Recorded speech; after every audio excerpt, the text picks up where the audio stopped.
यात्रियों कृपया ध्यान दीजिए, गाड़ी नंबर 22503 डिब्रूगढ़ तक जाने वाली कन्याकुमारी डिब्रूगढ़ विवेक एक्सप्रेस प्लेटफॉर्म नंबर 3 पर आएगी. നമ്മുടെ നാട്ടിൽ ട്രെയിൻ യാത്ര സുരക്ഷിതമാണോ എന്ന ചർച്ചയാണ് എല്ലായിടത്തും നടക്കുന്നത്. ഞാനിപ്പോൾ ഉള്ളത് തിരുവനന്തപുരം സെൻട്രൽ റെയിൽവേ സ്റ്റേഷനിലാണ്. അല്പസമയങ്ങൾക്കകം തന്നെ ഇവിടേക്ക് വിവേക് എക്സ്പ്രസ് എത്തിച്ചേരും.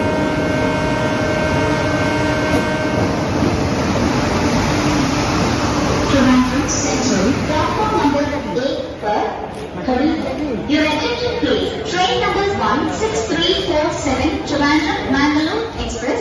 ദീർഘദൂരം യാത്ര ചെയ്യേണ്ട ഒരു ട്രെയിനാണ്. അതിനാൽ തന്നെ ഈ ട്രെയിനിൽ നിരവധി ആളുകളുണ്ടാകും. ഇതിപ്പോൾ തിരുവനന്തപുരത്ത് എത്തിയിട്ടേ ഉള്ളൂ. തിരുവനന്തപുരത്ത് എത്തുമ്പോൾ തന്നെ അത്യാവശ്യം ആളുകൾ ഈ ട്രെയിനിൽ ഉണ്ട്. ഇപ്പോഴത്തെ അവസ്ഥ എന്തായാലും ഭൂരിഭാഗം സീറ്റുകളിലും ആളുണ്ട്. പക്ഷേ അങ്ങ് തിങ്ങി നിറഞ്ഞെന്ന് പറയാൻ കഴിയില്ല. ഇത്രയും അധികം ആളുകൾ ഇനിയും വന്ന് കയറുമ്പോൾ ഇവരെ നിയന്ത്രിക്കാൻ ആവശ്യമായ സംവിധാനം ഈ ട്രെയിനുകളിൽ ഉണ്ടോ എന്നുള്ളതാണ് ഏറ്റവും പ്രധാനപ്പെട്ട പ്രശ്നം. അതായത് ജീവനക്കാരുടെ എണ്ണത്തിൽ വലിയ തോതിലുള്ള കുറവുണ്ട്. കഴിഞ്ഞ ദിവസങ്ങളിൽ നമ്മൾ കണ്ട ഒരു സംഭവവികാസമുണ്ട്, ഒരു ദാരുണമായ സംഭവം. അതിലേക്കൊക്കെ വഴിതെളിച്ചതിനുള്ള ഏറ്റവും പ്രധാനപ്പെട്ട കാരണം ആ ജീവനക്കാരുടെ കുറവാണ്. നമ്മളിങ്ങനെ കടന്നു പോകുമ്പോൾ ഈ ഇവിടങ്ങളിലൊന്നും ജീവനക്കാരെ കാണാൻ കഴിയില്ല. അവർ വളരെ കുറച്ച് പേരാണ്. അവർക്ക് പല കാര്യങ്ങൾ നോക്കേണ്ടതായിട്ടുണ്ട്. അപ്പോൾ അവർ അതൊക്കെ നോക്കി ഇങ്ങനെ കടന്നു പോകുന്നു, ടിക്കറ്റൊക്കെ നോക്കി കടന്നു പോകുന്നു. ഈ മറ്റൊരു പ്രധാനപ്പെട്ട പ്രശ്നം, ഈ റെയിൽവേ സ്റ്റേഷനിൽ തിരുവനന്തപുരത്ത് നിന്ന് പുറപ്പെട്ടതിന് ശേഷം ഇനി എന്തെങ്കിലും പ്രശ്നം ഉണ്ടായിട്ടുണ്ടെങ്കിൽ, ഈ ട്രെയിനിൽ എന്തെങ്കിലും ഒരു അനിഷ്ട സംഭവം ഉണ്ടാവുകയാണെങ്കിൽ, അക്രമ സംഭവം ഉണ്ടാവുകയാണെങ്കിൽ അടുത്ത റെയിൽവേ സ്റ്റേഷനിൽ എത്തുമ്പോൾ, അതായത് ഇനിയിപ്പോൾ ഇത് വർക്കലയിലാണ് സ്റ്റോപ്പുള്ളത്, പിന്നീട് കൊല്ലത്ത്, അവിടെ എത്തുമ്പോൾ മാത്രമാണ് RPFകാർക്ക്, റെയിൽവേ പോലീസ് ഫോഴ്സിന് എന്തെങ്കിലും ചെയ്യാൻ കഴിയുക.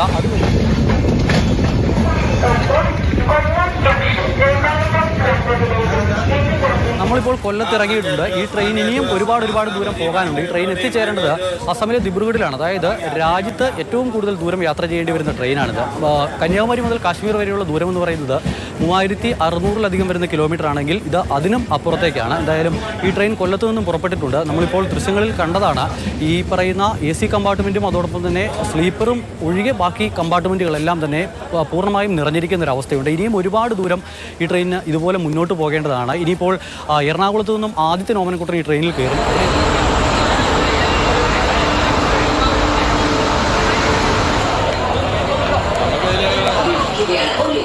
പോലീസിനെയും മോട്ടോർ വാഹന വകുപ്പിനെയും പറ്റിക്കാനല്ല ഹെൽമെറ്റ് ധരിക്കേണ്ടത്. അത് നമ്മുടെ ജീവന്റെ സുരക്ഷയ്ക്കാണ് എന്ന തിരിച്ചറിവ് ഓരോരുത്തർക്കും ഉണ്ടാകണം.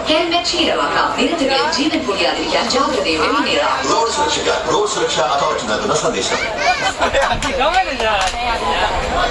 തിരുവനന്തപുരത്ത് നിന്ന് അമല് പറഞ്ഞ അവസ്ഥയല്ല എറണാകുളത്ത്. ട്രെയിനിനുള്ളിലെ കാഴ്ച നീ കാണാം. ഒരുപാട് പേരാണ്. ജനറൽ കമ്പാർട്ട്മെന്റിലെ തിരക്ക് നമ്മൾ സ്റ്റേഷനിൽ നിന്ന് കണ്ടു. അതിനേക്കാൾ ഒരുപാട് പേരാണ് ഇവിടെ തിങ്ങി നിറഞ്ഞിരിക്കുന്നത്. ഭായ് യഹാ ക്യോं खड़े हो? भाई सीट नहीं है, क्या कर सकते हैं भाई? सीट रिजर्व नहीं किया? नहीं किया, सीट नहीं है. 2000 रुपये लिया फिर भी सीट नहीं है. ओनली खाली इधर खड़े रह सकते हैं. अगर सोना भी पड़े ना तो बाथरूम के पास सोना पड़ेगा. कुछ भी नहीं है भाई. सीट रिजर्व किया आपने? रिजर्व नहीं किया था, मगर टिकट बनाया, सीट नहीं दिया.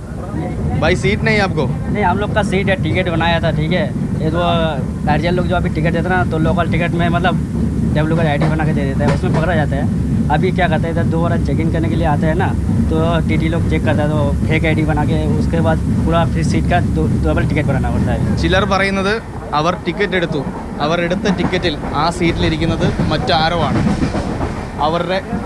അവർക്ക് കിട്ടിയ സീറ്റിൽ ചെല്ലുമ്പോൾ, അതായത് പൈസ കൊടുത്തതിന് ശേഷം കിട്ടിയ സീറ്റിലേക്ക് ചെല്ലുമ്പോൾ അവിടെ മറ്റൊരാളിരിക്കുന്നു. ഒരു ആരോപണം വന്നിട്ടുണ്ട്. TTR പൈസ മേടിച്ചതിന് ശേഷം 1000 രൂപയോളം മേടിച്ചതിന് ശേഷം ഇവിടെ നിന്നോളൂ, അതായത് സ്ലീപ്പർ കോച്ചിൽ നിന്നോളൂ എന്ന് പറഞ്ഞിട്ടുണ്ട്. അതായത് 3 ദിവസത്തോളം നിന്ന് യാത്ര ചെയ്യാൻ അനുവാദം കൊടുത്തതായും പറയുന്നു. എന്തായാലും ഇങ്ങനെയൊരു അവസ്ഥയിൽ ഇത്രയധികം തിങ്ങി നിറഞ്ഞ ആരെന്നോ എന്തെന്നോ എവിടെന്നോ അറിയാത്ത ഇത്രയും തിക്കും തിരക്കുമുള്ള ഈ ഒരു ട്രെയിനിൽ എങ്ങനെയാണ് ഒരു TT തൻ്റെ ജോലി ചെയ്യുക സുരക്ഷിതമായി എന്നതാണ് ഏറ്റവും പ്രധാനപ്പെട്ട ചോദ്യം. അതുകൊണ്ട് തന്നെ കൂടുതൽ സർവീസുകൾ, കൂടുതൽ ട്രെയിനുകളൊക്കെ വ്യാപിപ്പിക്കുന്നതിനോടൊപ്പം യാത്രക്കാരൻ്റെയും ജീവനക്കാരുടെയും സുരക്ഷയും കൂടി ഉറപ്പാക്കേണ്ടുന്ന സൗകര്യങ്ങൾ എത്രയും പെട്ടെന്ന് തന്നെ ഇനിയൊരു അപകടം ഉണ്ടാവാത്ത രീതിയിൽ, ഇനിയൊരു ആക്രമണം ഉണ്ടാവാത്ത രീതിയിൽ സജ്ജമാക്കി എടുക്കുക, നേടിയെടുക്കുക എന്നതാണ് നമ്മുടെ അധികൃതരോട് പറയാനുള്ളത്. भाई यहाँ क्यों बैठते हो? क्यों बैठते हो? सीट नहीं है, जगह नहीं है, इसीलिए बैठना पड़ता है. मजबूरी में जाना पड़ेगा, क्या करेगा. कहाँ जाने हो? बंगाल जाएगा. बंगाल से. അതായത് ഈ ഒരു കമ്പാർട്ട്മെന്റിൽ ഇരിക്കാൻ അനുവദനീയമായതിലും ഇരട്ടി ആളുകളാണ് ഇപ്പോൾ ഈ ട്രെയിനിൽ ഇരിക്കുന്നത്. ഇത്രയധികം ആളുകളെ എങ്ങനെയായിരിക്കും കേവലം ഒരു മനുഷ്യൻ നിയന്ത്രിക്കുക? എങ്ങനെയാണ് അവരുടെ ടിക്കറ്റുകൾ അദ്ദേഹം മൂല്യനിർണ്ണയം നടത്തുക എന്നതാണ് അത്ഭുതപ്പെടുത്തുന്നത്. ആലുവ എത്തി. ട്രെയിനിലുള്ളതിലും കൂടുതൽ ഇരട്ടിയിലധികം ആളുകളാണ് ഇനിയും തള്ളി കയറുന്നത്.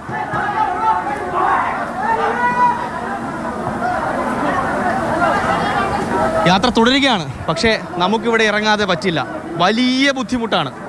ഒട്ടും പറ്റാത്തത് കൊണ്ട് നമ്മൾ ഇവിടെ ഇറങ്ങി. ലോകത്തിലെ ഏറ്റവും വലിയ റെയിൽവേ ശൃംഖല. ഇവിടെ ട്രെയിനുകളിൽ ആർക്കും എപ്പോഴും കയറാമെന്നാണോ? എങ്ങനെയാണ് ഒരു TTR ഇതുപോലെ അവസ്ഥയിൽ ജോലി ചെയ്യുക? അയാൾക്ക് എന്ത് ചെയ്യാനാകും? ആശങ്കയോടെ ക്യാമറമാൻ സജികുമാറിനും ജോയ് CR നും അമൽ തേനമ്പറമ്പിലുമൊപ്പം ആദിത്യൻ ഓമനക്കുട്ടൻ, മാതൃഭൂമി ന്യൂസ്.